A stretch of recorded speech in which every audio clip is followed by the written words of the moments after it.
A good CV and covering letter is the main facet of any job application, and without having a good one, you're flawed before you even start.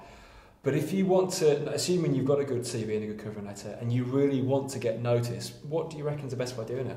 The people that stand out for me are the people that, like you say, get the good CV, get the good covering letter, follow the process, get that into me, it's relevant for the job. But to stand out further, they've put a phone call into me, introduce themselves, reference the job, and sort of start to pitch themselves in that way.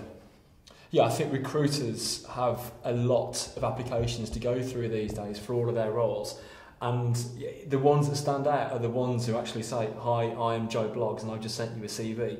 And sometimes you can have a conversation with them and get more information out of them than you'd ordinarily get through a CV. So it can be a really useful technique to actually getting yourself front of mind and get noticed. No, definitely, because it's always easier, I think, to sell yourself on the telephone than to sell yourself just on a piece of paper. And also the other thing, that if somebody's called me, and I've obviously logged their name, psychologically, if nothing else, when you start to go through the applications later on that day or that week, that person's name stands out. Oh, I remember Joe Bloggs, spoke to him earlier on in the week, and you probably give that person's CV a bit more attention.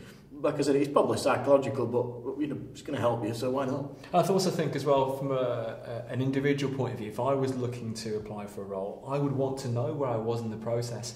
If I was being rejected, but I'd want to know for closure, if nothing else. So I think that it's a great bit of advice if you're an individual looking for a role, follow it up, understand, get front of mind, and make sure the consultant remembers and knows who you are.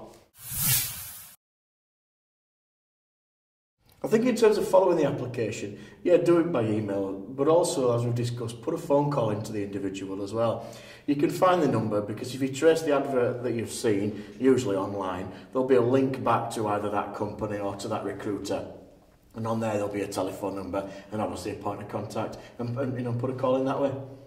Yeah, I would do. I think there's a fine line between pestering someone and getting it right. It's important to obviously stay on the right side of that. You don't want to come across as being a bit of a stalker and harassing the person who's looking after the role every single day. If you do it right, you get the balance right, you'll come across as being professional. Do it the other way and you're going to put the person off who's recruiting for the role. Yeah, I think the key bits to remember there are the process requires some persistence and patience, but it also requires a level of professionalism as well. Yeah, front of mind, but for the right reasons and not the wrong ones.